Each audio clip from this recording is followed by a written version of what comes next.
static and silence. Elias fought with his oilskin stubborn zipper, the frigid marine air already leaching into his core. Another stint. Another 8 hours devoured by the transmitter's drone and the relentless surf hammering the bluffs below. He loathed the gale, the salty film that coated everything, the screeching gulls, their cries like tormented spirits. Above all, however, it was the stillness he couldn't abide. He cast a glance toward the cottage. A stocky, gray stone cube crouching against the weathers. Onslaught. A meager plume of smoke trickled from the chimney, a feeble plea against the vast, indifferent ocean. Inside, the remnants of his solitary meal, chilled beans, consumed directly from their metallic prison, lingered on the table, a somber monument to another indistinguishable day. A fleeting thought occurred of returning, cleansing the plate. Perhaps even trying to lose himself in one of the tattered paperbacks he'd liberated from the station's neglected corners. He banished the notion. Better the radio room's sterile quiet than the hollow resonance of his own isolation. The path to the station was a treacherous causeway of mud and crumbling shale, clinging desperately to the cliff's edge.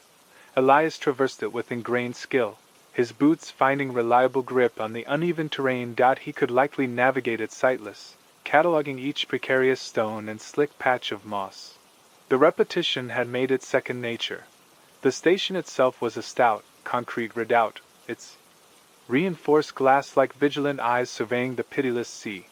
Erected during wartime, it had once been a crucial node in the coastal defense grid. It now functioned as a glorified weather instrument, an emergency link, a vestige of a bygone era. Elias was its lone sentinel, its final human tie to a world that had largely forgotten its presence. Within, the atmosphere hung heavy with the aroma of dust motes, ozone, and stale coffee. The banks of equipment, a chaotic arrangement of dials, switches, and vacuum tubes, emitted a wan, anemic glow. Elias ran a seasoned hand along the primary transmitter, feeling the familiar pulse of its energy. He verified the frequency settings, fine-tuned the amplification, and listened intently to the sibilant hiss that permeated the space. All nominal. For the moment. He dragged a stool into position and slumped before the main console. A scarred veteran bearing the marks of years of use and neglect. A half-drained mug of tepid coffee stood sentinel beside the microphone, a silent witness to the countless hours he'd invested in this chamber. He took a gulp, the acrid flavor doing little to dispel his lethargy. Elias's gaze drifted to the logbook, its pages filled with his angular script, standard maintenance protocols, weather observations, the occasional fractured transmission from a distant freighter. Nothing noteworthy. There never was. He reflected on his father, who had occupied this very station for 3 decades, a stoic figure in the face of the sea's unwavering tumult. He'd passed away in this room. A cardiac event, they'd said, unattended, just as he would. Elias offered a short, mirthless exhalation. He'd always vowed to avoid his father's fate, imprisoned in this forsaken locale, a hostage to circumstance and obligation. Yet fate had conspired to deliver him here. He'd once harbored aspirations, naturally, dreams of fleeing this windswept corner of existence, of traversing the globe, of amounting to something significant. But aspirations, like promises, proved fragile. Life possessed a knack for eroding one's spirit, stripping away ambitions until only the lingering ache of resignation remained. He activated the shortwave receiver, idly scanning the bands. Fleeting conversations, musical fragments, the incessant babble of the world beyond his isolated post. He paused on a familiar channel, attending to the somber cadence of a religious sermon. A preacher's voice resonating with damnation and fire. He gave a low chuckle. Even Providence had forsaken this place. Then, it transpired. The static, the constant, reassuring hiss that had been the oral backdrop to his life for the past half-decade, vanished. The silence was instantaneous, profound, and deeply disturbing. It felt as if creation itself had suspended its breath. Elias froze, his hand hovering above the volume control. He scrutinized the power source, the antenna linkages, the grounding cables. Everything seemed in order. But the quiet endured, a tremendous, vacant chasm where the static ought to have been. He cycled through the other frequencies, frantically rotating the dial. Nothing. Merely the eerie, oppressive quietude. A frigid apprehension began to permeate his being, a sensation he hadn't encountered since since he'd lost everything dear to him. He suppressed the memory, refusing to let it rise to the surface. He had to center himself. He had to ascertain the cause. He seized the microphone, his hand betraying a slight tremor. Coastal Station Echo November 7, transmitting. Can anyone hear me? Over. His voice resonated in the unnatural hush, sounding faint and wavering. He repeated the announcement, more forcefully this time, his voice tinged with escalating alarm. Still nothing. He was on the verge of repeating the call when a faint crackle broke the stillness. He craned toward the speaker, his pulse quickening in his chest. The crackling grew in intensity, succeeded by a burst of static. Then a voice. It was a fractured, distorted voice, almost imperceptible through the interference. It sounded panicked, terrified. It was speaking in English, but the articulation was slurred and disjointed. Cannot explain, stars gone. Elias furrowed his brow, struggling to decipher the message. Repeat, please. Say again. What about the stars? The voice crackled anew, more proximate this time. Vanished, all of them, simply gone. There followed a piercing shriek, then quiet. A new, more impenetrable silence. Elias stared at the microphone, his thoughts colliding. Stars gone. What in God's name did that signify? Some sort of elaborate hoax? A solar event? A shared delusion? He reiterated the call, desperately seeking any response. Silence was the sole reply. He turned to the window, his gaze drawn to the ebon depths of the nocturnal expanse. A firmament he beheld countless times before. A firmament replete with familiar constellations, the distant points of light that had aided sailors for millennia. He peered intently, his eyes searching for the recognizable patterns. Orion's belt, the Plough, Polaris. They were absent. The firmament was barren, a sweeping, unmarked void. As if a celestial brush had erased the stars from creation. A surge of nausea overwhelmed him. He stumbled backward from the aperture, his breath seized in his throat. This defied possibility. It could not be occurring. But it was, and Elias Thorne, the disillusioned, world-weary radio operator, was the only one aware. The empty sky.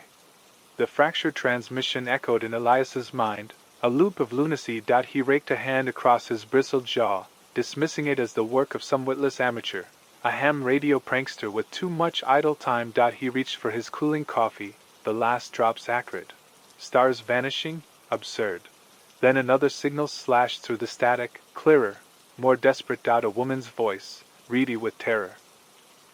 They're just gone, all of them. What does it signify?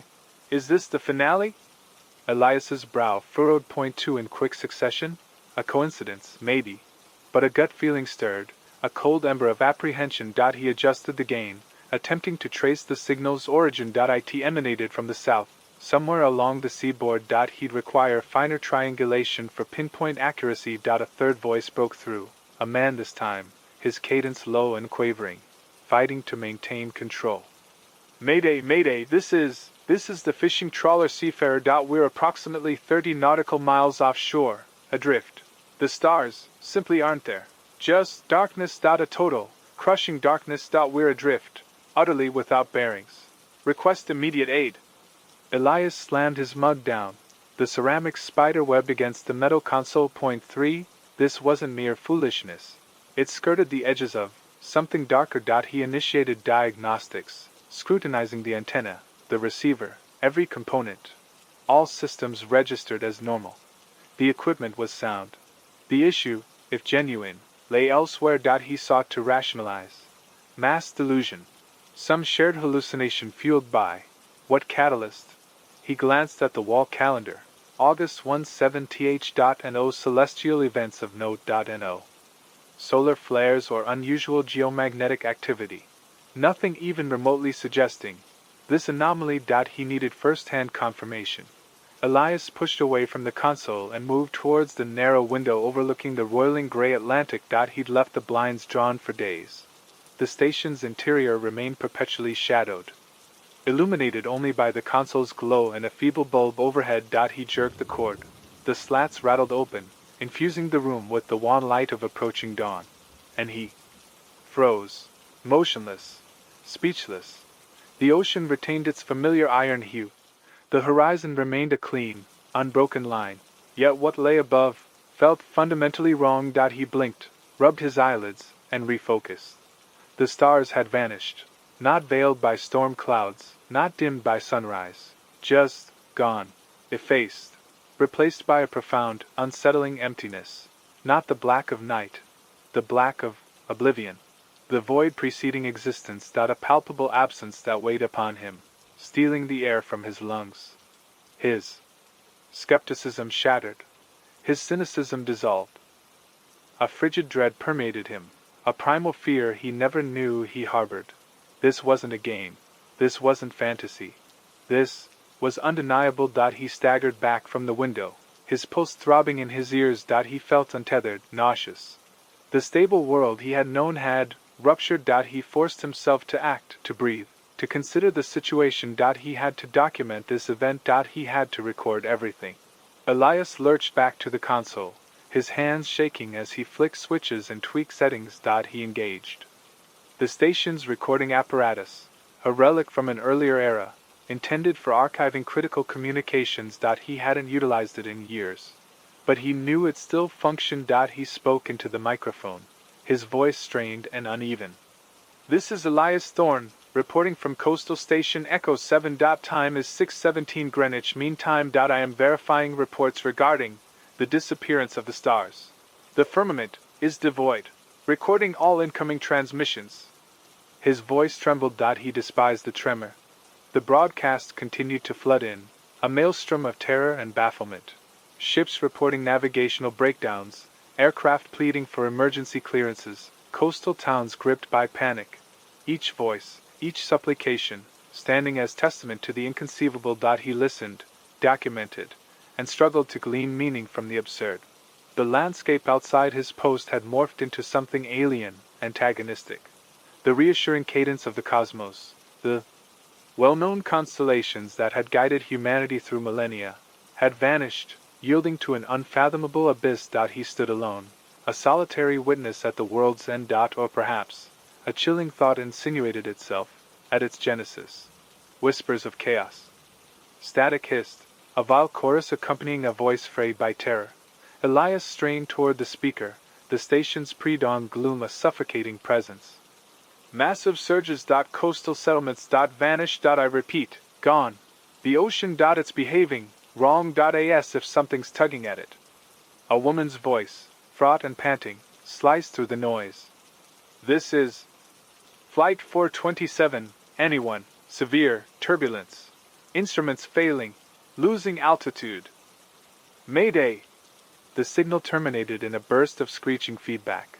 Elias adjusted the dial, his fingers slick with a cold sweat despite the station's chill. He was tethered to the radio, had been since the last star vanished, this impossible event now amplified by the dire consequences unfolding across the globe. The broadcasts painted a disjointed panorama of bedlam, reports of ships overturned in placid seas, planes spiraling from the heavens, widespread blackouts. And the weather had gone berserk. He initially wrote off the early reports as panicked exaggerations, typical after extraordinary events. Yet the sheer number, the naked, unadulterated dread in each voice, it defied dismissal. The world was coming apart at the seams. He peered out at the turbulent ocean. The waves, usually rhythmic and predictable, now surged erratically, swelling to impossible heights before collapsing in foamy disarray. The very air hung heavy, charged with a disturbing energy. He could taste it, a coppery tang clinging to his tongue. He tried the landline. Dead. Only a hollow, accusing silence answered. Then the satellite phone. Nothing. He wasn't surprised. The electromagnetic interference was intensifying, a palpable force that thrummed in his ears and raised goose flesh on his arms. He felt trapped inside a colossal, malfunctioning transformer. He hunted for his logbook. The worn leather surprisingly cool against his trembling grip. A record was essential, documenting the unfolding events, even if no one ever read it, was a grim imperative. He was a witness, a chronicler of the cataclysm. However small and insignificant his role. He scribbled 04:17 GMT. Confirmed reports of catastrophic tidal events along the eastern seaboard. Flight 427 reported instrument failure and rapid descent before disappearing from radar. Electromagnetic disturbances escalating. Still isolated from mainland. He hesitated, the pen hovering. What else could he add? How could he translate the raw, bone-chilling fear that consumed him? How to capture the sensation of existing on a world suddenly, irrevocably shattered? A new voice, a woman's, calm and eerily detached, resonated from the speaker.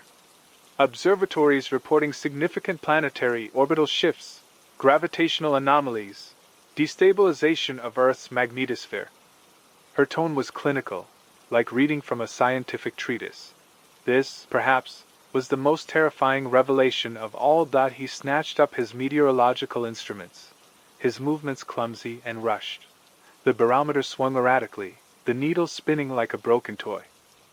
The anemometer registered impossible wind speeds, a screaming tempest that should have dismantled the station, yet the air outside remained unnaturally still. He stumbled outside, the brine-laced air whipping his face. A bruised purple sky met his gaze, the horizon veiled by a dense, unnatural haze.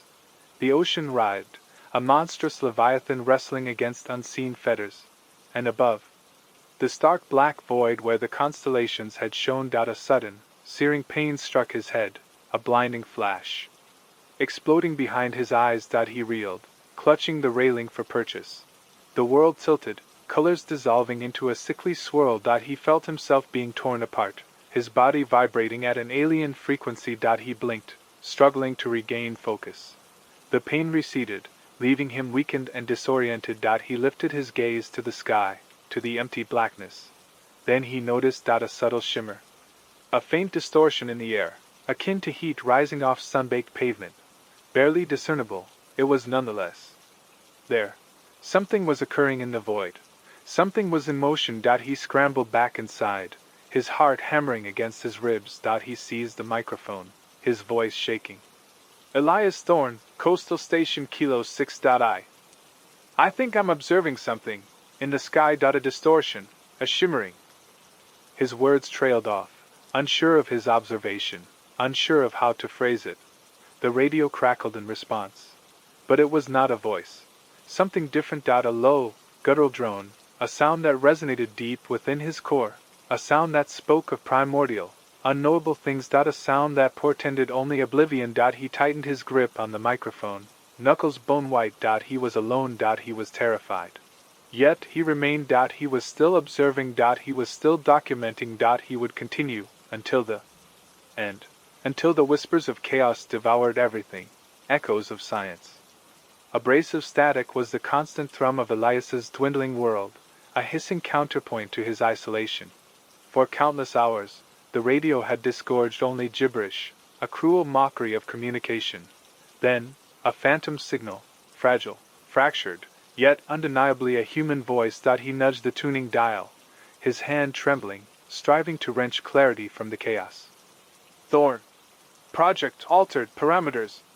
The voice, masculine and strained to the breaking point, drowned in a squall of static. Elias cursed, slamming the heel of his hand against the metal console. Thorne. His own name. Could it be a thread?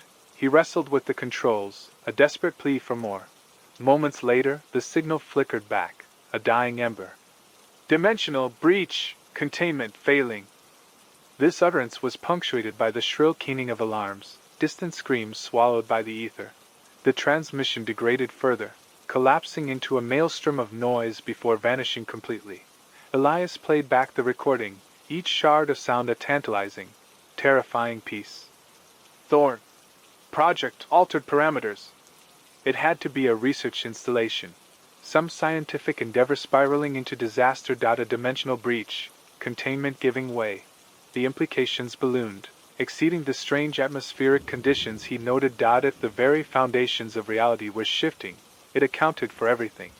The rogue tides, crippled aircraft, the erratic electromagnetic fields, the vanished constellations. He struggled to triangulate the signal's source, cross-referencing obsolete hydrographic charts with decaying meteorological data. At best, he managed a hazy radius, hundreds of miles inland, deep within the American Southwest's arid heart. A place etched in childhood memories. A recollection surfaced, nebulous yet insistent. a complex nestled within sandstone cliffs, cloaked in secrecy. His father, a man wedded to science. His father's name, Eris Thorn. A glacial dread seeped into his bones. Could this fractured plea emanate from his father? After so many years, was this the missing link? Elias had always dismissed his father's pursuits as academic, abstruse. Had he been tragically wrong? Had Eris Thorn unearthed something apocalyptic, something that had unfurled this global undoing? The station's heavy silence shattered as another channel burst to life with static. This time, not a distress beacon, but a broadcast, stark and unsettling in its fervor. The great joining is at hand. This corrupt world is crumbling. From its remnants, a new dawn shall break. Only the worthy, those prepared, will be spared the purifying storm.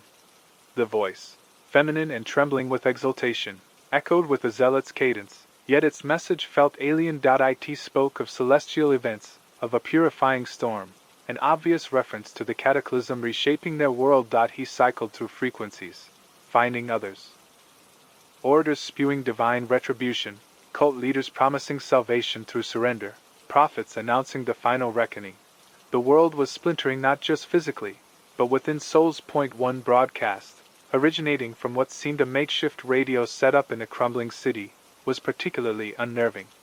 We heeded the omens, the plummeting stars, the earth's agonies. The ancient scrolls foretold this. We must placate the star gods. Sacrifices are demanded. Join us, and know salvation.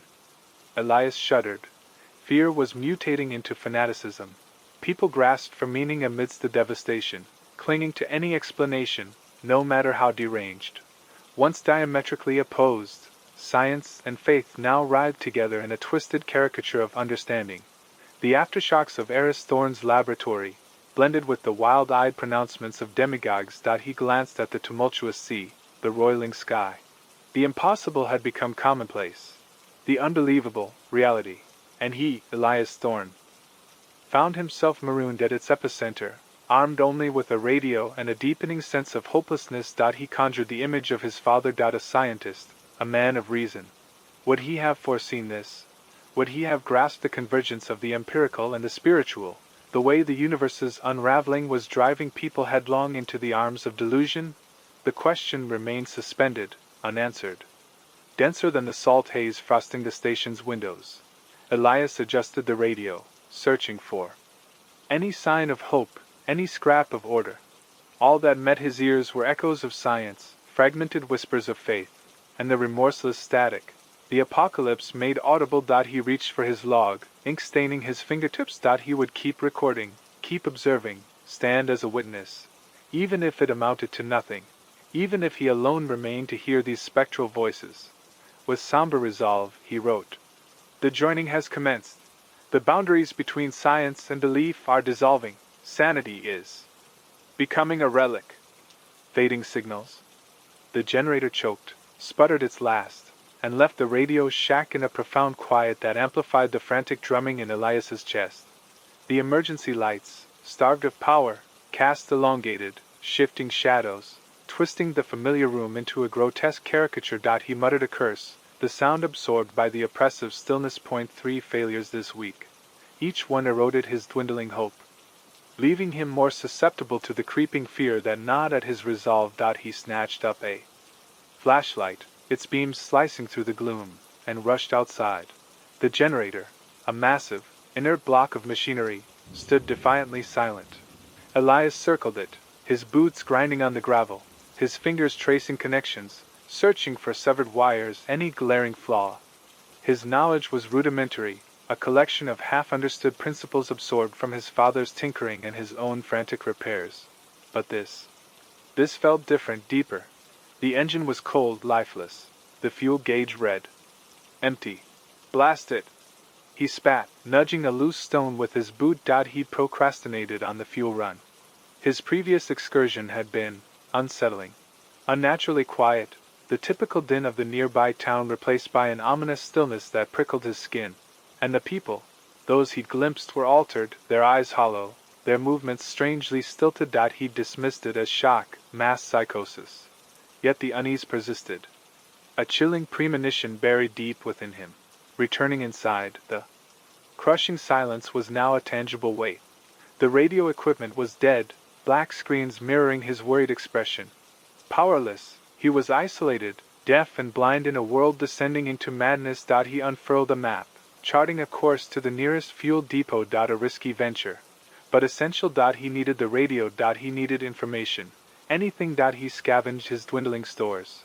Tinned beans, dried fruit, biscuits. He tallied them in his mind, calculating his survival window. A week, perhaps 10 days.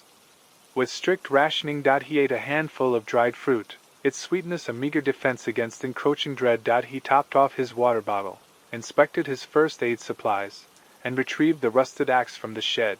Hardly a weapon, but better than bare hands. Before venturing out, he activated the small, hand-cranked emergency radio. His last resort. A tenuous link to a reality he desperately hoped still existed. He turned the handle, the mechanism protesting with a piercing whine. Static filled the airwaves, punctuated by jagged bursts of noise. He persisted, his arm aching, his hope ebbing. Just as he was about to concede defeat, a faint signal flickered to existence amid the cacophony. Weak, almost non-existent, yet undeniably present. A voice, fractured and distorted, but a voice nonetheless. This is... Echo. Echo. Can anyone hear us? Elias ceased cranking, his heart leaping in his chest. He fine-tuned the dial, painstakingly, striving to latch onto the signal. Repeat, this is Echo, located near Blackwood. We, our survivors, need assistance. Blackwood Point 50, 60 miles to the west? A long shot, but it was something. Someone. Hope, however frail, blossoming in the wasteland. He seized a notepad, frantically scribbling the coordinates as best he could discern them through the interference. He attempted to reply, cranking the radio with renewed force, but his own transmission seemed swallowed by the void. Echo, this is... Do you read? Blackwood, repeat. The signal ebbed and flowed, tantalizing him with its nearness, its fragility. Finally, with a final burst of static, the transmission ceased altogether. Elias found himself once more in silence, though this time it possessed a different quality. Not the silence of despair, but the silence of possibility. He possessed a direction, a motive. He wasn't alone. He knew reaching Blackwood directly was impossible. Not yet. The fuel run took precedence. But he could amplify his signal, improvise something to reach them. He had to try. He shouldered his pack, slung the axe, and stepped out into the fading light.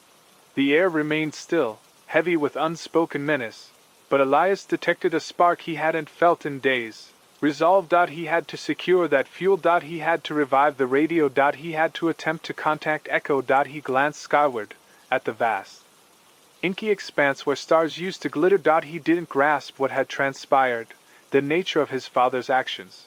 Yet he understood, with mounting conviction, that he stood at the epicenter of something immense, and for the first time since the world descended into darkness, a glimmer of optimism flickered within him, a delicate ember combating overwhelming shadow. He wasn't merely recording the apocalypse. Perhaps, just perhaps, he could aid in scripting the next act. The changed. Static clawed at the edges of coherence, a ravenous presence gnawing at reason. Elias wrestled with the tuner, teasing fleeting whispers from the fractured airwaves. This wasn't news. It was testimony. Terrified echoes rippled from city to settlement, a ghastly mosaic plastered across the disintegrating broadcasts. A woman's voice, a threadbare plea against the storm of noise.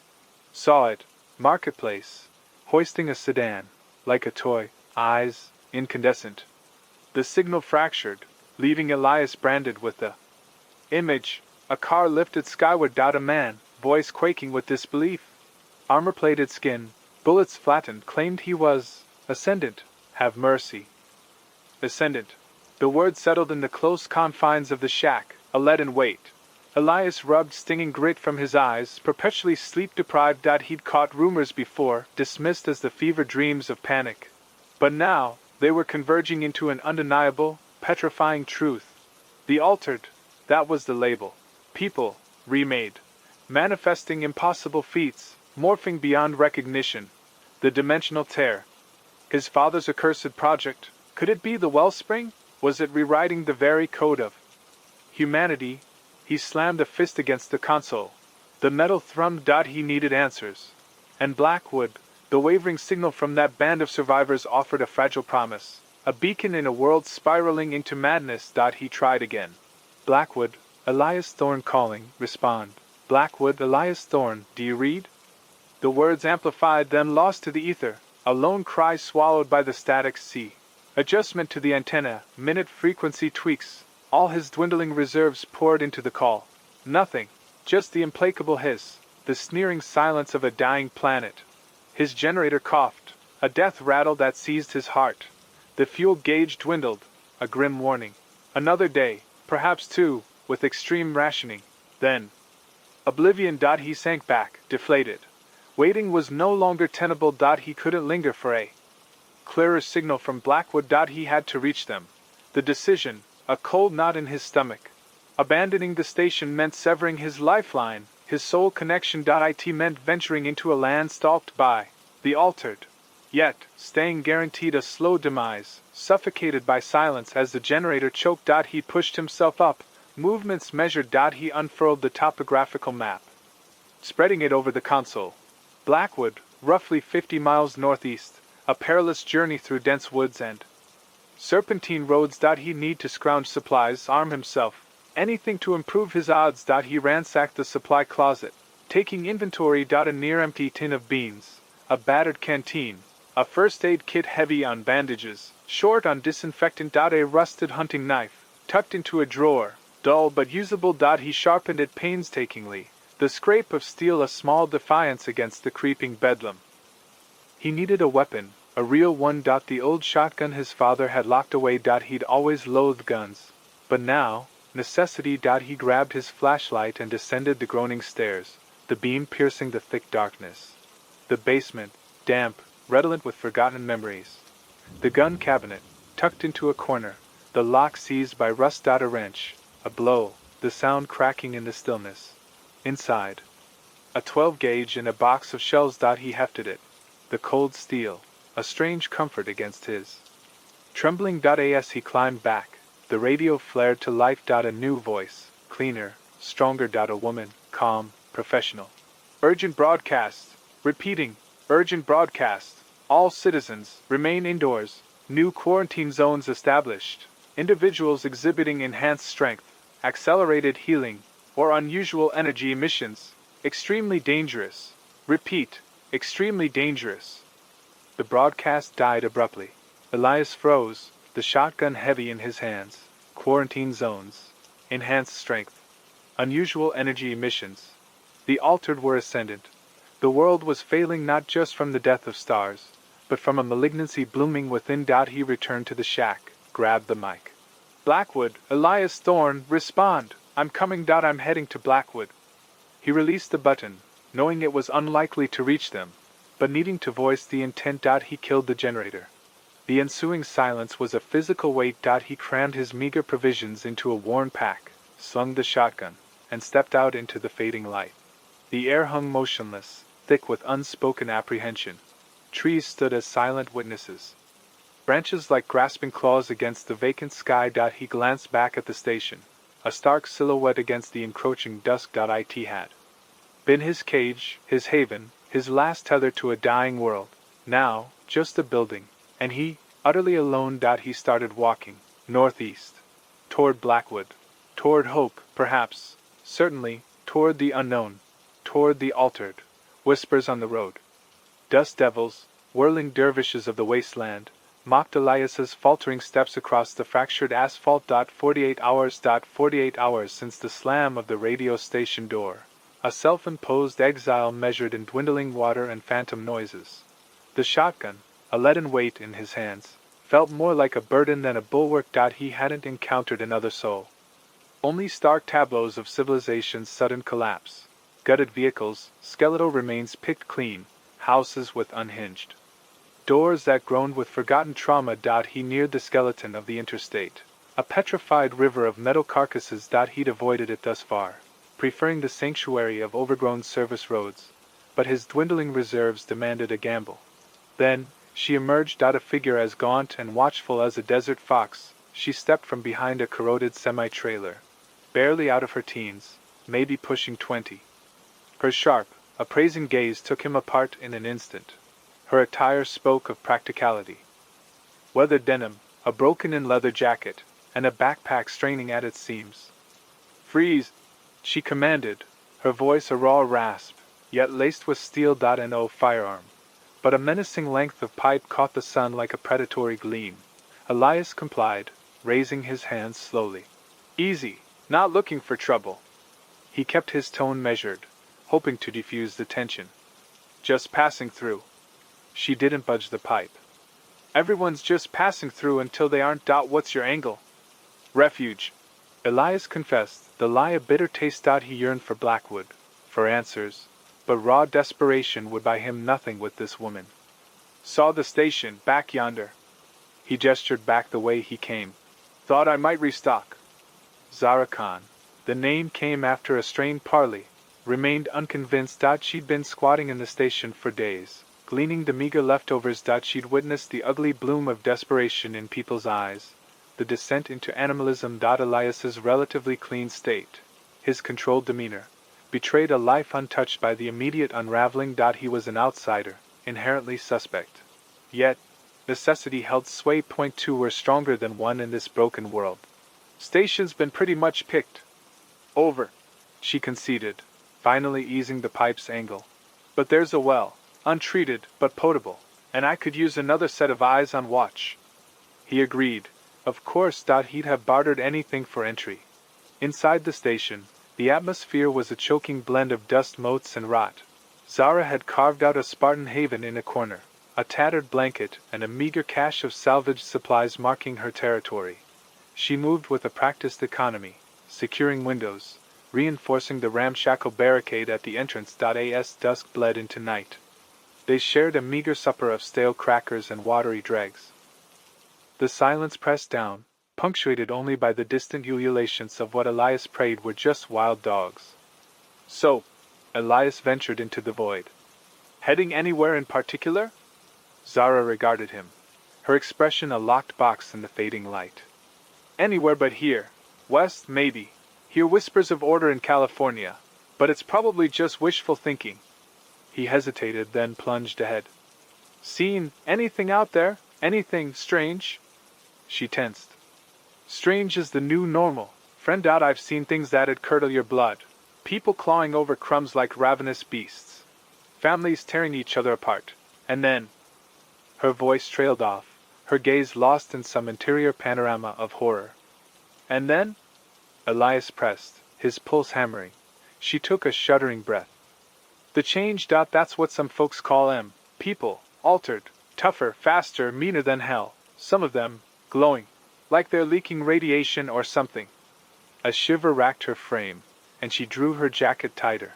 Elias swallowed with difficulty. He'd heard the broadcasts, the fractured accounts of superhuman feats, the chilling descriptions of physical mutations. He'd dismissed them as the fevered fantasies of panic. But hearing it from someone who had witnessed it. "Where did you encounter them?" "Everywhere. Concentrated around the metro areas. Mostly. They're drawn to crowds, to chaos. Like carrion birds." He paused, measuring his words.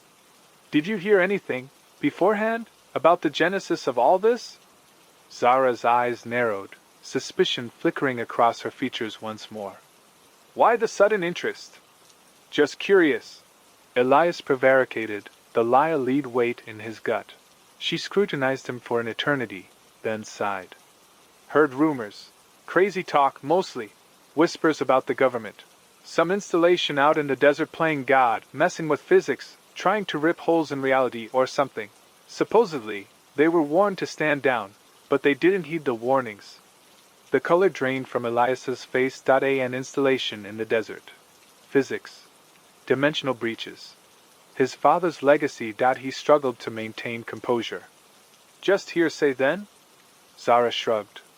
"Rumors are all we got left. But sometimes the craziest rumors are the closest to the truth." The night deepened its hold. The wind howled outside, a mournful chorus for a world in its death throes. Elias lay awake, staring into the darkness, the weight of Zara's revelations a crushing burden. The changed. Government experiments. The puzzle pieces were falling into place, revealing a terrifying tableau of a catastrophe to which he was inextricably linked. He had to reach Blackwood. He had to unearth the truth, regardless of the cost. And he had to persuade Zara to join him. He couldn't navigate this inferno alone. A message in the dark. The generator's thrum offered a fragile solace against the anxiety twisting Elias's insides. Sleep remained elusive, replaced by a stark cocktail of fear and resolve. Not since the celestial lights vanished had he felt so driven, so vital. Adjusting the mic, the chill of the metal served as a grim reminder of the desolation he was about to traverse. "Elias Thorne here," he announced, his voice a gravelly echo of its former self. "Broadcasting across all bands. If anyone's listening, if anyone can hear this, you're not isolated." He paused, the quiet amplifying the enormity of his declaration. What words wouldn't ring false? A pathetic squeak in the face of utter ruin. He glanced at Zara, perched on an upturned crate, meticulously honing her knife. Her taciturn presence was a challenge, an ever-present reminder of the brutal reality dawning on him. "Things are difficult," hardly covers it, he admitted, stumbling over the colossal understatement. "Hope might feel like a forgotten luxury, but we can't cave. We can't allow whatever this scourge is to consume our very souls." For several minutes, he avoided scientific jargon or his father's potentially catastrophic work, focusing instead on the sinews of resilience. He recounted fleeting acts of kindness he'd witnessed even before the cataclysm. A neighbor's hand steadying an elderly woman's groceries. A stranger yielding a bus seat. Fleeting embers of humanity that refused to be extinguished. "We must cling to those embers," he implored, his voice gaining strength. "We must fan them into flame. We have to remember what it means to be human, to stand defiant." He finished, breathless, killing the microphone. The ensuing quiet was a heavy shroud. He met Zara's gaze, bracing for skepticism, a cutting remark. Instead, she offered a nearly imperceptible nod. "Decent oration," she conceded, her tone surprisingly sincere. "Now what's the play?" He scrubbed his weary eyes. "Now we listen, then we mobilize." He'd always gravitated toward routine, finding comfort in the predictable cadence of life. The radio station had been his haven, a sanctuary to lose himself in the hiss and crackle of distant signals. He'd carved out a life there, a small, contained sphere where he dictated the terms. But that existence was obliterated, shattered with the stars, and remaining, clinging to the remnants of yesterday, was untenable. The faint signal, the whisper of his father's research, was a guiding star, a cause to brave the unknown. The response arrived sooner than anticipated. A burst of static followed. By a voice, weak yet intelligible. "This is Echo 7, responding to Elias Thorne." The voice, male and strained, continued. "We received your broadcast, vicinity of Old Mill Creek, offer, shelter, aid." The signal wavered, then surged back, stronger. "Coordinates, incoming." Elias's heart jolted. Someone was out there. A community. Hope, however fragile, ignited within him. He frantically jotted down the coordinates. His hand trembling slightly. He looked at Zara, eyes wide with disbelief. "They heard us," he exclaimed, his voice brimming with disbelief. "They're near Old Mill Creek. They can assist." Zara remained guarded, yet he discerned a flicker in her eyes, a spark of interest, possibly relief. He couldn't decipher it. "Old Mill Creek," she mused thoughtfully. "That's east. A 2-day march, assuming we're fortunate." "We'll manage," Elias affirmed, his voice imbued with renewed purpose. "We must." He began assembling supplies, moving with an intent that had been absent for months. Canned goods, water, batteries, his father's precious research, the sidearms Zara had begrudgingly allowed him to keep. Each item was a burden, a weight, yet also a beacon, a tangible sign that he was progressing, not merely surviving. Zara watched him, arms crossed. "Don't let your hopes bloom foolishly," she warned, her tone even. "Living creatures don't guarantee friendly ones. Or sane ones." He knew the truth of her words. The world had undergone a metamorphosis. Trust had become a rare commodity.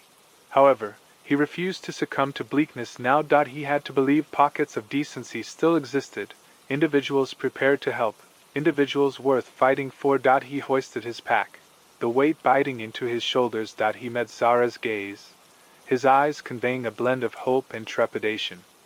Ready? He asked. She sighed, but acquiesced with a nod. Let's move. They emerged from the radio station into the fading light, the air saturated with the odor of decay and the silence punctuated only by the distant cry of some unseen creature. The wasteland sprawled before them, immense and unforgiving.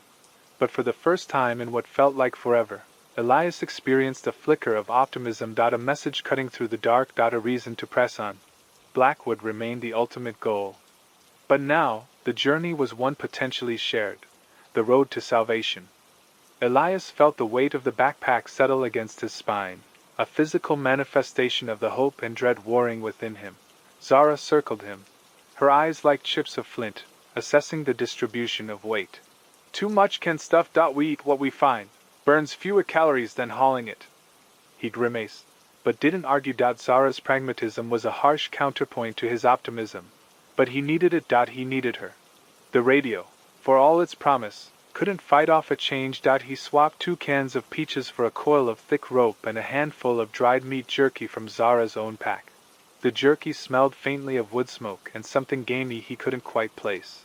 The air hung heavy and still, the silence broken only by the rhythmic creak of the generator straining to keep the lights on inside the station. He hadn't switched it off yet, a foolish sentimentality. He knew it was a beacon, a sign that life, however fragile, still clung to this corner of the world. But he couldn't bring himself to plunge the place into darkness. Not yet. Zara nudged him with the butt of her rifle. Enough mooning. Let's move before the sun gets too high. He took one last look at the humming radio, the maps tacked to the wall, the makeshift bed where he'd spent countless nights listening to static and whispers. Then, he turned and followed Zara out into the gray dawn. The world beyond the radio station was a graveyard of broken promises. They walked along the cracked asphalt of what was once a highway, now choked with weeds and the skeletal remains of abandoned vehicles. Each car told a story. A family fleeing, a desperate scramble for supplies, a final, hopeless stand. He saw a child's teddy bear lying half buried in the dust, and a wave of nausea washed over him. Don't dwell, Zara said, her voice flat. It weakens you. They passed through the outskirts of a town he vaguely remembered from old maps. Willow Creek, it was called. Now, it was a ghost town. Houses stood open, their windows like vacant eyes staring out at the desolation. The silence was oppressive, broken only by the mournful creak of a weather vane spinning on a rusted roof. They scavenged what they could, bottled water from a ransacked grocery store, a few tools from a deserted garage.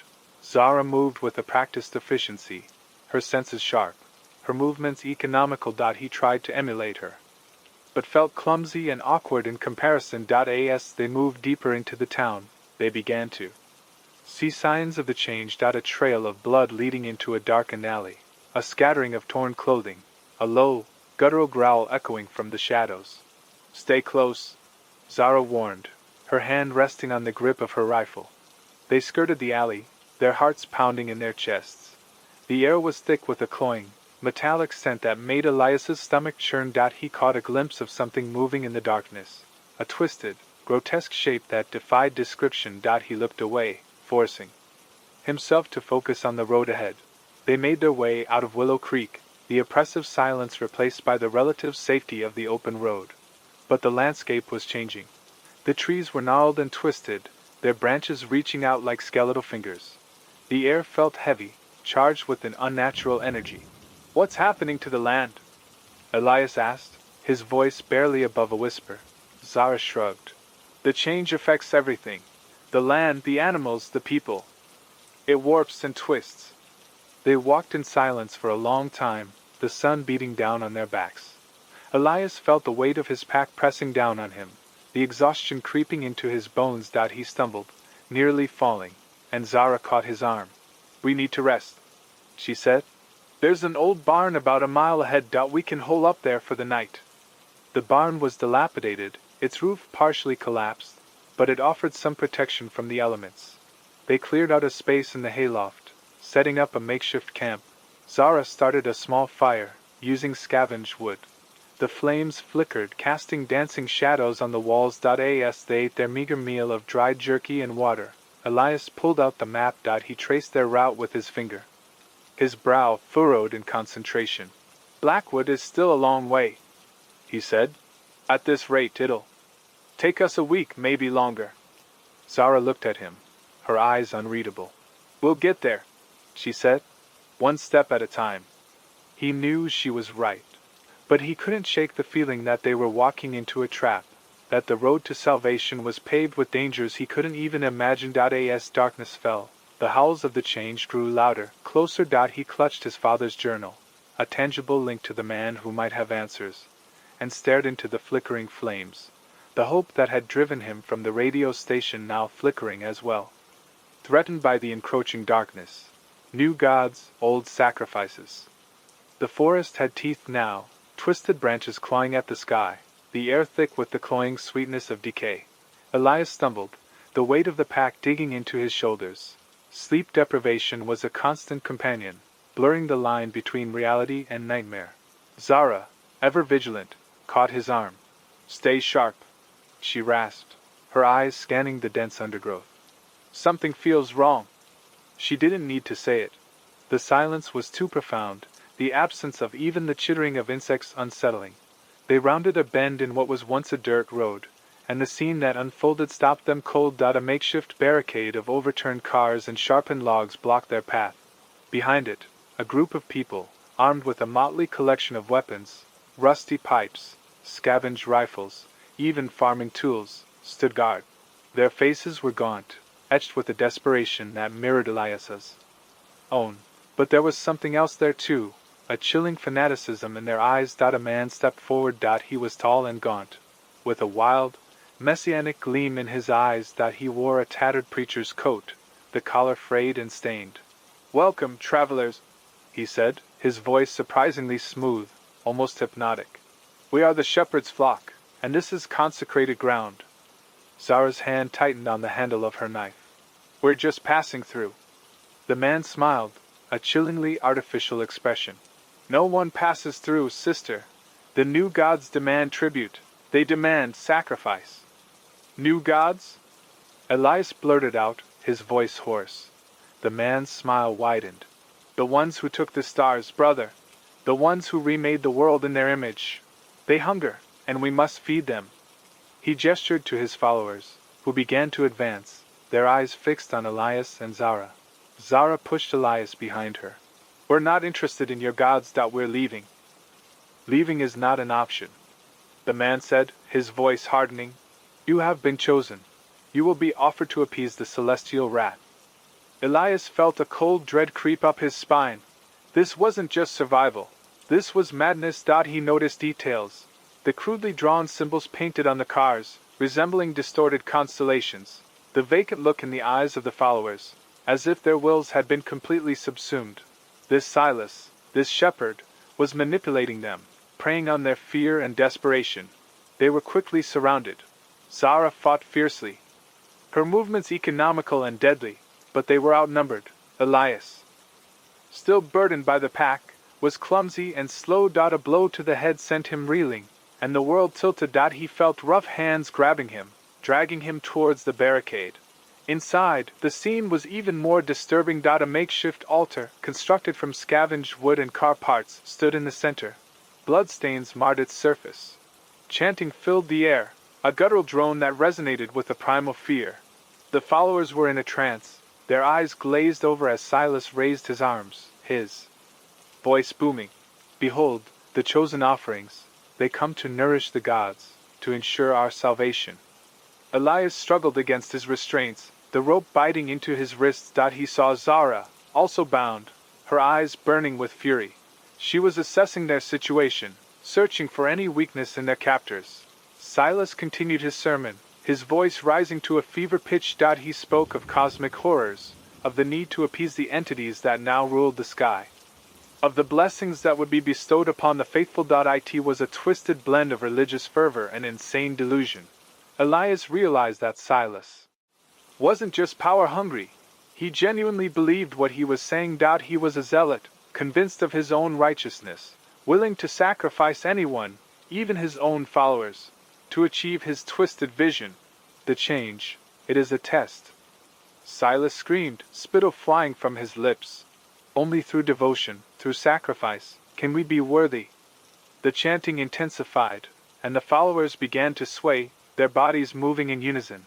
Elias knew they were running out of time. He took a deep breath, trying to calm his racing heart. He had to find a way out, not just for himself, but for Zara. Zara caught his eye, a silent message passing between them. She nodded almost imperceptibly, indicating a guard standing nearby, his attention momentarily diverted. Elias feigned unconsciousness, letting his body go limp. The guard relaxed his grip. Slightly. It was all the opening Zara needed. With a sudden burst of energy, she lunged forward, kicking the guard in the knee. He yelped in pain, stumbling backwards. Zara, still bound, used his momentum to knock him off balance, sending him crashing into another guard. Chaos erupted. Elias seized the opportunity. Struggling against his restraints, he managed to loosen the rope enough to slip one hand free. He grabbed a piece of jagged metal lying on the ground and began sawing at the remaining bonds. Zara, despite being outnumbered, fought like a cornered animal. She used her body as a weapon, headbutting, kicking, and biting. Her ferocity was terrifying, but it bought Elias the time he needed. Finally, the rope snapped. He scrambled to his feet. Grabbing a rusty pipe from the ground, he swung it with all his might, connecting with the side of a follower's head. The man crumpled to the ground. Silas watched the scene unfold, his eyes wide with disbelief. Blasphemers! He screamed. You defy the gods! He charged towards them, a crazed look on his face, a rusty sickle raised high above his head. Zara intercepted him, knocking the sickle from his grasp. They grappled, a desperate struggle for survival. Elias waded into the fray, swinging the pipe wildly. The battle was brutal and chaotic. The air was filled with the sounds of screams, grunts, and the sickening thud of metal against flesh. They fought their way towards the barricade, pushing through the ranks of the fanatical followers. Elias felt a sharp pain in his side, a glancing blow from a knife. He ignored it, focusing on the task at hand, escape. Finally, they reached the edge of the barricade. Zara shoved Silas back, sending him stumbling into the crowd. They scrambled over the overturned cars and logs, ignoring the scrapes and bruises. Behind them, the screams of the followers echoed through the forest. They didn't look back. They ran, signals of deception. The engine sputtered, belching a plume of black exhaust into the bruised indigo of the dusk sky. Zara fought the steering wheel, the tires struggling for purchase on the uneven ground. Elias, passenger side, resembled a man haunted by weeks of sleeplessness, an exaggeration, but barely. The fever pitch of their flight was waning, leaving a residue of bone-deep weariness. Reckon they'll give chase? Zara's question was a clipped exhale. Elias rubbed at his gritty eyelids, shaking his head. Silas will hunker down, reassess. Too risky to bleed more followers dry for 2 runaways. A ghost of a smile touched his lips. Besides, I may have complicated his calls for reinforcements. Zara arched a brow, a silent prompt. Elias retrieved a jumbled mess of wires and a doctored microphone from his pack. Suffice to say, I added some unwelcome color to his broadcast. Silas was using a surprisingly standard frequency. A few tweaks, some well-placed distortion. Should sound like divine intervention commanding everyone to eat their greens and be quiet. Or just ear-splitting noise. Either way, clear communication will be a challenge for a while. Zara chuckled, a fleeting sound of genuine amusement. Who knew, Thorn, hiding behind those dials all this time, and you're a regular Calms Houdini. Elias offered a dry, rasping cough that passed for a laugh. Just leveling the field. Speaking of which, he delved into his bag again, producing a dog-eared map. Blackwood remains our best, perhaps only option. According to my father's notes, the research facility is, or was, independent, fortified. Fortified hasn't counted for much of anything lately. Zara grumbled, her gaze sweeping the landscape of ruin, derelict vehicles rusting into the earth, gaunt trees clawing at the heavens, a pervasive sensation of being watched by something unseen. They drove on, the only sounds the truck's laboring engine and the grinding protest of gravel beneath the wheels. The sun bled below the horizon, splashing the sky with hues of violet and crimson. Elias worked the radio, cycling through the bands, static hiss, fragmented transmissions, the occasional, unintelligible plea. The world still cried out, unheard. He paused on a faint, rhythmic pulse. Encrypted military band, he muttered, his brow furrowed. Likely automated. A beacon, perhaps. Anything useful? Not yet, but it's persistent. Someone, somewhere, is desperately clinging to connection. He jotted down the frequency on a scrap of paper. Might warrant a look later. As the night deepened, the road transformed into a gauntlet. Potholes gaped like waiting maws, and encroaching foliage threatened to engulf the vehicle. Zara slowed to a near standstill, her eyes straining to pierce the gloom. Suddenly, twin beams erupted in the rearview mirror, closing fast. Zara cursed under her breath. Company, and they're pushing hard. Elias craned his neck. Too distant to ID, though I doubt they're bearing gifts. Zara slammed her foot on the accelerator, the truck shuddering with renewed effort. The pursuing lights devoured the distance between them. Think you can conjure another radio miracle? She asked, a thread of desperation woven into her words. Elias shook his head. Insufficient time, and their comms could be anything. Untraceable. The vehicle behind them was gaining, its headlights blinding. Zara yanked the wheel, narrowly avoiding a fallen oak. The truck veered, its rear end swinging precariously. Brace yourself, she shouted, battling the controls. Elias gripped the dashboard, his knuckles bone-white. He searched the terrain, desperate for a sanctuary. To their right, a forgotten track disappeared into the dense undergrowth. Take that turn, he yelled, pointing. It's a long shot, but we can't outrun them on the main road. Zara acted without hesitation.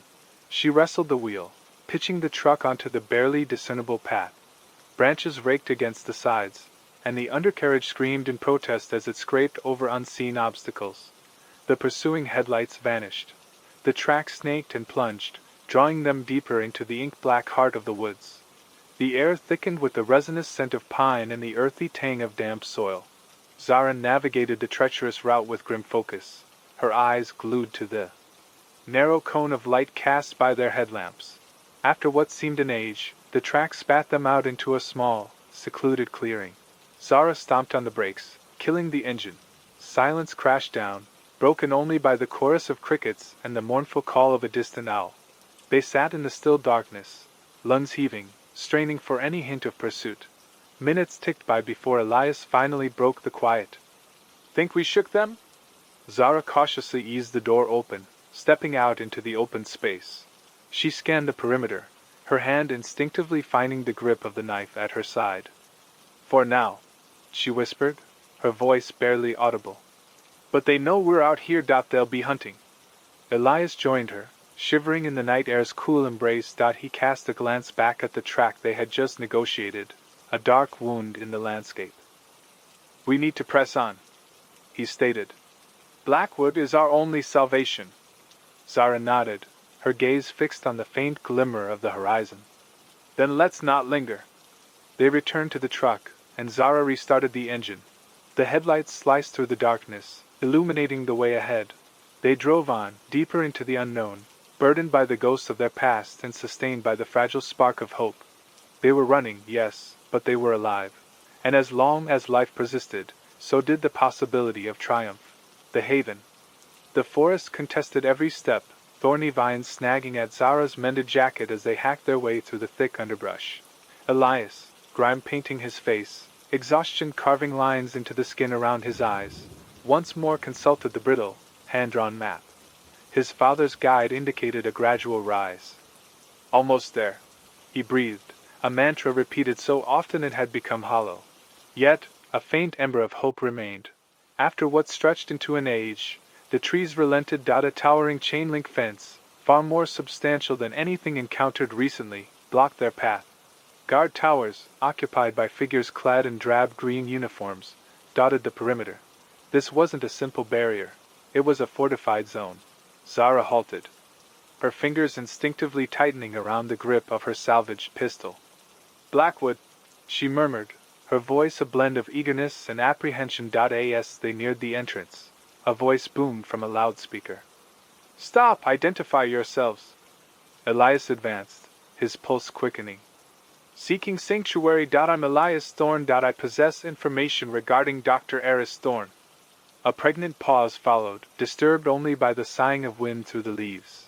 Then, with a metallic groan, the gate swung inward, revealing a compact armored vehicle. Proceed with caution, came the directive. The interior of the settlement proved a revelation. Identical prefabricated structures stood in regimented rows along meticulously planned streets. Solar panels flashed in the dim sunlight. Children played in a cobbled-together playground, their carefree laughter a stark contrast to the bleakness outside. People moved with determination, their expressions reflecting a sense of order and normalcy. Almost forgotten. Incredible, Zara breathed, her gaze sweeping across the scene. They were ushered to a central edifice, a repurposed research facility humming with activity. Technicians, illuminated by the cool glow of monitors, leaned over complex computers. Scientists in white coats hurried past, clutching clipboards and beakers. The atmosphere vibrated with the low thrum of generators and the soft susurrus of concentrated discussion. A woman, her hair cropped short and her eyes sharp, approached. She wore a utilitarian jumpsuit and carried a tablet. Dr. Anya Sharma, head of security and resource allocation. You claim knowledge of Dr. Thorne? Elias nodded, producing the worn notes. He directed me here, before everything collapsed. Anya perused the documents, her face betraying nothing. Very well. We will need to conduct a thorough debriefing. Afterward, you may see Dr. Thorne. Understand, this community thrives on mutual trust and shared contribution. Each of us works toward the collective welfare. Can you both commit to that principle? Yes, Elias affirmed immediately. Zara offered a terse nod, her eyes narrowed, carefully measuring the situation. The subsequent debriefing was grueling and exhaustive. They recounted their arduous journey, their harrowing encounters with the Changed, and their flight from Silas. Anya listened with rapt attention, punctuating their narrative with incisive questions. Elias, running on empty, felt his patience fraying. He yearned to see his father. Finally, after what seemed an eternity of interrogation, Anya snapped her tablet shut. Accepted. Follow me. She led them down a clinical corridor, past a series of secure doors, to a small, sparsely decorated office. Anya rapped lightly. A tentative voice responded. Enter. Elias's heart leapt. He hadn't heard that voice in what felt like a lifetime. Anya pushed the door open and stepped aside. The man seated behind the desk appeared older, more fragile than Elias remembered. His hair had thinned, his shoulders slumped. Yet the piercing, intelligent gaze remained unmistakable. It was him. Elias? Dr. Eris Thorne whispered, his voice thick with emotion. He stood, his hands trembling almost imperceptibly. Elias, can it truly be you? Elias advanced, his throat constricted. Dad. The silence hung heavy, laden with unspoken words and years of estrangement. Then, Eris surged forward, enveloping Elias in an awkward, heartfelt embrace. The hug was clumsy, yet charged with a desperate hunger for connection. I can scarcely believe you're here, Eris stammered, drawing back, his eyes glistening with tears. He turned to Zara, offering his hand.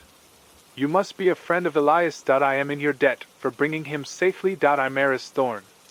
Zara shook his hand, her expression guarded. Zara Khan. Eris gestured toward two chairs. Please, sit. There's so much to impart. So much to clarify. He paused, his gaze returning to Elias. I never anticipated seeing you again, especially after. His voice trailed off, tinged with regret. After what? Elias countered, his tone sharper than intended. After you abandoned me? After you retreated into your research and your abstract concepts? Eris recoiled as if struck. Elias, that's unfair. You're aware I was striving to make a difference. To safeguard humanity. By opening rifts in reality? Elias snapped, his anger bubbling to the surface. Eris's complexion faded. I didn't. I never foresaw this outcome. The project's aim was to decipher the anomalies. To anticipate, to avert. He faltered, his hands fidgeting nervously. Our objective was to decode the signals, the disappearances, the temporal distortions. Instead, you unleashed a catastrophe. Zara cut in, her voice icy. Eris lowered his head. I acknowledge that's the perception, but we were on the cusp of comprehension. Of discovering a solution. He looked up, his eyes pleading for understanding. We remained so. We're scrutinizing the changed, seeking a vulnerability, a method to reverse their transformation. We're attempting to rebuild, to fashion a way of life in this altered world. And what of the individuals who are enduring unspeakable suffering? Elias pressed. What of those perishing in the wasteland? We're exerting every effort within our capabilities. Eris maintained. Our resources are finite, yet we dispatch reconnaissance teams, rescue survivors, provide medical assistance. We are striving to establish a sanctuary, a refuge where humankind can persevere. A refuge founded upon remorse. Zara murmured. Eris disregarded her, his attention riveted on Elias. Elias, I am aware of your resentment, and you are entitled to it, but I require your assistance. Your understanding of radio frequencies of the signals is invaluable. You can assist us in tracking the changed, in anticipating their movements. You can contribute to saving lives. Elias regarded his father, his mind a maelstrom of emotions. He had arrived seeking answers, seeking comfort. Instead, he was confronted with a cascade of further questions, additional complications. He glanced at Zara, her face a study in skepticism. He looked back at his father, his eyes brimming with urgent supplication. He understood that he couldn't simply turn away. Not now, not while a chance, however remote, existed to effect a positive change. Very well, Elias conceded, his voice heavy with fatigue. I'll assist. Echoes of hope. The generator's drone was a constant presence, a mechanical pulse against Blackwood's unsettling quietude. Exhaustion clung to Elias like a shroud as he sat before the radio, its luminous dials painting the makeshift comms room in a soft glow. Days bled into nights, fueled by acrid coffee and dogged determination. He was more than a solitary voice now. He was a nexus, an essential strand in an emerging lifeline of survival. Zara, pragmatic as ever, proved invaluable in refining their routines. She meticulously logged incoming signals, prioritizing urgent pleas and supply requests. Her sharp intellect and grounded demeanor kept Elias tethered, preventing him from succumbing to despair when only static answered their calls. Anything? She inquired, leaning against the doorway, arms folded. The lines around her eyes seemed more pronounced in the artificial light. Elias shook his head, raking a hand through unruly hair. Just static. And those whispers, the usual. The whispers troubled him most, fractured, distorted voices seeping through the noise, hinting at something other, something malevolent. He kept them to himself, unwilling to add to Zara's already heavy load. Keep at it, she urged, her voice resolute. Someone needs to hear a friendly sound. He nodded, knowing her words held truth. Adjusting the frequency, his fingers danced across the controls. He recalled the elation of their initial contact, a small farming collective nestled within a valley west of the Mississippi. Their relief, their desperate hunger for information, had been an adrenaline surge, a powerful affirmation of their efforts. Some hours later, after a brief, promising exchange with a group in Montana, Elias found himself drawn to his father's improvised lab. The air within was thick with ozone and chemical tangs. Dr. Thorne, engrossed over a complex array of monitors, didn't register his arrival. His face, awash in the screen's flickering light, was a study in intense focus. Elias cleared his throat. Dad? Eris Thorne started, narrowly averting a beaker filled with viscous, luminescent liquid. He swiveled, eyes widening behind magnified lenses. Elias, didn't hear you. What brings you here? Elias hesitated, the weight of unspoken accusations pressing down. I wanted to talk. His father offered a vague gesture toward a stool. Of course. Please, sit down. I was just reviewing preliminary data. He indicated the monitors, a chaotic display of graphs and waveforms. Fascinating, really. That changed their cellular structure, entirely unique. Elias remained standing. I'm not here to discuss the change, Dad. It's about everything. Eris Thorne's shoulders sagged. He raked a hand through thinning hair, a familiar gesture, etched in Elias' memory as a display of stress. I know, Elias. I owe you the truth. He paused, searching for the correct phrasing. What happened with the celestial event? It wasn't supposed to. His voice faltered. I never intended any of this to happen. But you anticipated something, didn't you? Elias pressed, his voice tight. You were working on something significant. His father sighed heavily. I was exploring possibilities, theoretical applications of dimensional physics. Funding was limited. Potential benefits staggering. Energy independence, near instantaneous communication.